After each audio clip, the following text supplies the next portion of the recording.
CMR shopping mall మన BHEL circle లో మార్చి 20న energetic star Ram Pothineni గారిచే గొప్ప ప్రారంభం. మల్కాజ్గిరిలో పొలిటికల్ గేమ్ మారిపోతుంది. మల్కాజ్గిరి కాంగ్రెస్ టికెట్ ఎవరికి అనేది ఇప్పుడు పెద్ద సస్పెన్స్ గా మారింది. ఢిల్లీలో కాంగ్రెస్ టికెట్లపైన ముఖ్యమంత్రి రేవంత్ రెడ్డి అధిష్టానంతో కసరత్తు చేస్తున్నారు. కాకపోతే మల్కాజ్గిరి టికెట్ ఎవరిది అనేది బిగ్ క్వశ్చన్ గా మారింది. ఎందుకంటే మల్కాజ్గిరి టికెట్ కోసం బీఆర్ఎస్లో కీలకంగా పనిచేసిన నేత, బీఆర్ఎస్లో మంత్రిగా పనిచేసిన నేత, ప్రస్తుత మేడ్చల్ ఎమ్మెల్యే మాజీ మంత్రి మల్లారెడ్డి కూడా ఎదురు చూస్తున్నట్టుగా తెలుస్తుంది.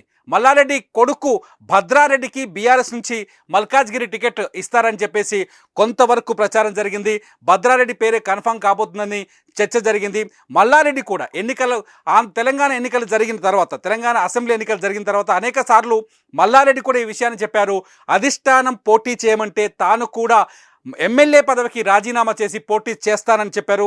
అంతేకాదు తన కొడుకు భద్రారెడ్డి కోసం మల్కాజ్గిరి టికెట్ను ప్రయత్నిస్తున్నానని కూడా మల్లారెడ్డి అనేకసార్లు చెప్పారు. కానీ ఇప్పుడు మల్లారెడ్డి టోన్ పూర్తిగా మారిపోయింది. ఎందుకు మారిపోయిందంటే మల్లారెడ్డి భూ ఆక్రమణల కేసులు రావటం, షామీర్పేటలో ఆయన పైన కేసు నమోదవ్వటం, మల్లారెడ్డి కాలేజీకి సంబంధించిన రోడ్డుని ధ్వంసం చేయటం, ప్రభుత్వ భూమిలో ఆయన వేసిన రోడ్డుని ధ్వంసం చేయడం, ఆ తర్వాత మల్లారెడ్డి అల్లుడు రాజశేఖర రెడ్డికి సంబంధించిన కాలేజీ భవనాన్ని అధికారులు కూల్చివేయటం, ఇవన్నీ చూస్తుంటే మల్లారెడ్డి టోన్ మారిపోయింది, మనసు మారిపోయింది, ఆలోచన విధానం కూడా మారిపోయినట్టుగా తెలుస్తుంది. తాజాగా మల్కాజ్గిరి ఎంపీ అంటే పార్లమెంటు స్థానం పైన బీఆర్ఎస్ తరఫున మల్లారెడ్డి నివాసంలోనే ఒక సమావేశం జరిగింది. ఈ సమావేశంలో ప్రస్తుతం మల్కాజ్గిరి బీఆర్ఎస్ అభ్యర్థిగా ప్రకటించిన రాగిడి లక్ష్మారెడ్డి ఆయన బృందం వెళ్ళి మల్లారెడ్డి మద్దతు కోరుతూ ఒక సమావేశాన్ని నిర్వహించారు. ఈ సమావేశంలో మల్లారెడ్డి కుండబద్దలు కొట్టినట్టుగా కొన్ని విషయాన్ని చాలా స్పష్టంగా చెప్పినట్టే తెలుస్తుంది.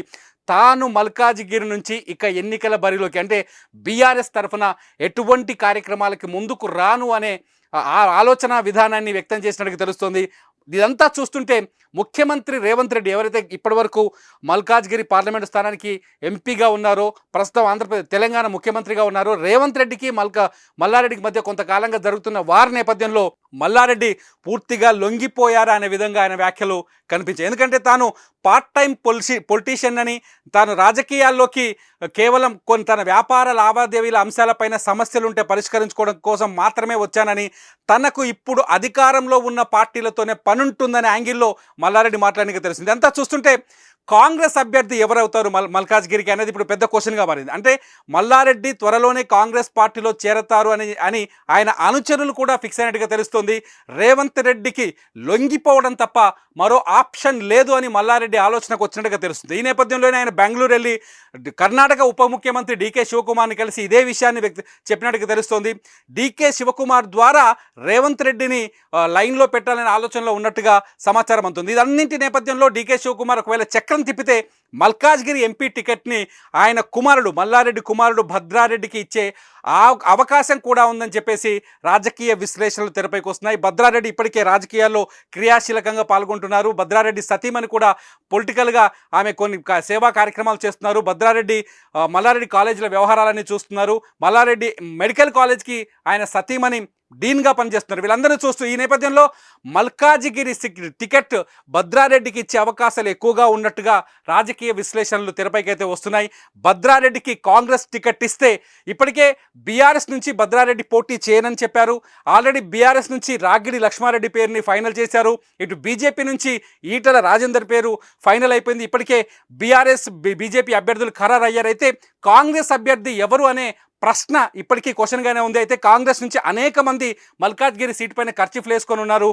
బండ్ల గణేష్ కావచ్చు, కొందరు కీలకమైన నేతలంతా మల్కాజ్గిరి పైన దృష్టి పెట్టారు. మల్కాజ్గిరి టికెట్ కోసం ఆలోచిస్తున్నారు. కానీ ఆ టికెట్ అధిష్టానం నుంచి ఎవరి పేరు వస్తుంది, మల్కాజ్గిరి పార్లమెంట్ అభ్యర్థిగా అనేది ఆసక్తిగా మారుతున్న తరుణంలో మల్లారెడ్డి తను కాంగ్రెస్ పార్టీలో చేరబోతున్నట్టుగా సంకేతాలు ఇవ్వడం, తన కొడుక్కి భద్రారెడ్డికి మల్కాజ్గిరి కాంగ్రెస్ టికెట్ ఇచ్చే అవకాశాలు ఉన్నాయనే సంకేతాలు ఇచ్చినట్టుగా తెలుస్తుంది. మొత్తానికి మల్లారెడ్డి పూర్తిగా రేవంత్ రెడ్డికి లొంగిపోవడానికి సిద్ధంగా ఉన్నట్టుగా తెలుస్తోంది. ఒకవేళ కాంగ్రెస్లో తనకు వర్కౌట్ కాకపోతే, తను కాంగ్రెస్లోకి వచ్చే అవకాశాలు లేకపోతే తను ఖచ్చితంగా బీజేపీలో కూడా చేరేందుకు సిద్ధంగా ఉన్నట్టుగా తెలుస్తుంది. మొత్తానికైతే ప్రస్తుతానికి ఉన్న హాట్ టాపిక్ ఏంటి అంటే మల్కాజ్గిరి ఎంపీ అభ్యర్థిగా భద్రారెడ్డి పేరు వస్తుందా లేదా అనేది ఇప్పుడు ఆసక్తికరమైన అంశం. చూద్దాం.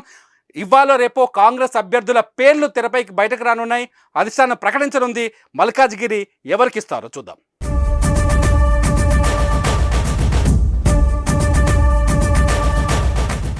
సుమన్ టీవీలో మీ పర్సనల్ అండ్ బిజినెస్ ప్రమోషన్స్ కోసం కింది నెంబర్కి కాంటాక్ట్ చేయండి.